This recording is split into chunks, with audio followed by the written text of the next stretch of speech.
नमस्कार, तुमचं पुन्हा एकदा स्वागत आहे आपल्या डेली मिनी ब्लॉगमध्ये. आजचा दिवस आहे आपला 144वा. आपण बघू शकतो साड्यांचे नवीन पॅटर्न्स आले ते लवकरच शॉपमध्ये येणार आहेत. त्यानंतर इथे ताई करत होती हँडवर्कचा काम आणि ताई काय ऐकत नाही आहे, कारण की त्या हँडवर्कचे ब्लाउजेस रोज घेते आणि रोज घेते म्हणजे किती कलर्स आहेत ते आपल्याला रोजच्या डेली मिनी ब्लॉगमध्ये दिसते. आणि आज आहे तिला पर्पल कलर. तर आपण पुढे गेलो आणि पुढे बघितलं तर हा दादा करत होता मकर संक्रांतीचे ड्रेसेस. ऑलमोस्ट 2 सेट्स ऑलरेडी झाले आहेत. आता हा तिसरा सेट चालू आहे, म्हणजे संक्रांतीचं बल्कमध्ये कलेक्शन निघतं आहे. त्यानंतर आपण गेलो दुसऱ्या दादाकडे. तो दादा करत होता ब्रायडल वर्कचं काम आणि ऑलमोस्ट हा ब्रायडल वर्कचा ब्लाऊज होता. हा पण पर्पलमध्ये होता. हा कस्टमरने ऑलमोस्ट मास्टरचे 2 ते 2.5 तास घेतलेला वर्क फायनल करा. सो वर्क कसा काय होतं ते आपण येणाऱ्या डेली मिनी ब्लॉगमध्ये सांगूच. त्यानंतर इथे आपला मशीन वर्कवाला करत होता मशीन वर्क चंद्रकोरच्या, कारण की अजून एक पॅटर्न रिव्हील नाही गेले. त्यात पण बरेचसे कलर आहेत, नाही बोललो तरी 3 ते 4 कलर आहेत आणि हे पण खूप प्रमाणात आउटफिट्स निघालेत.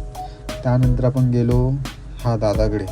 तर दादा काय करतो आहे तर आपल्याला माहितीच आहे. दादा करत होता बॉईजसाठी ब्लॅकचं कलेक्शनचं काम आणि ऑलमोस्ट हे ब्लॅक कलेक्शन एकसाथच रिव्हील होणार आहे आपलं आणि लवकरच रिव्हील होणार आहे, म्हणजे येणाऱ्या 2-3 दिवसात तर येणारच आहे. त्यानंतर आपण बघू शकतो इथे हँडवर्कचा ब्लाऊज झालेला आहे.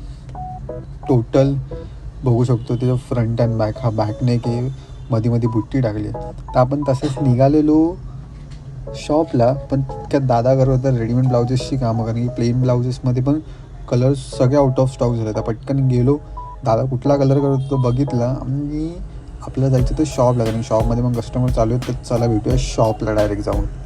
शॉपमध्ये पोचलो आणि शॉपमध्ये बघितलं तर कस्टमर चालूच होते आणि ब्लाउजेससाठी तर खूपच, कारण की आत्ता जो वेडिंग सीझन आहे तर नुसते ब्लाउजेस आणि किड्समध्ये सगळंच आपलं शॉपमधून जाते. तर ह्या कस्टमरला देखील ब्लाउजेस दाखवलेले मास्टरने सगळे मशीनवर, हँडवर्क, प्लेन, ब्रोकेट सगळं दाखवलं. त्यानंतर आपल्याकडे होते दुसरे कस्टमर देखील ब्लाउजेससाठी झाले. त्यांनी ज्वेलरी बघितली आधी, त्यासोबत दुसरे कस्टमर होते त्यांच्यासोबत, त्यांनी ट्रायल करत होते. सो त्यांनी घेतला एक ग्रे कलरचा ब्लाऊज प्लेन, सो त्यांना तोही देखील आवडला. त्यानंतर आपल्याकडे अजून एक कस्टमर आलेले, त्यासोबत त्यांना पण हवे होते एक स्काय ब्लू कलरचा ब्लाऊज. सो पटकन मास्टरांनी मेजरमेंट वगैरे घेतलं आणि बघितलं साईज कुठले, पटकन दिला ब्लाऊज आणि आपण तोपर्यंत बिलिंग प्रोसेस केली. तर आजचा डेली मिनी ब्लॉग आपण इथेच एंड करतो. चॅनलला लाईक करा, शेअर करा आणि सबस्क्राईब करायला विसरू नका. थँक्यू.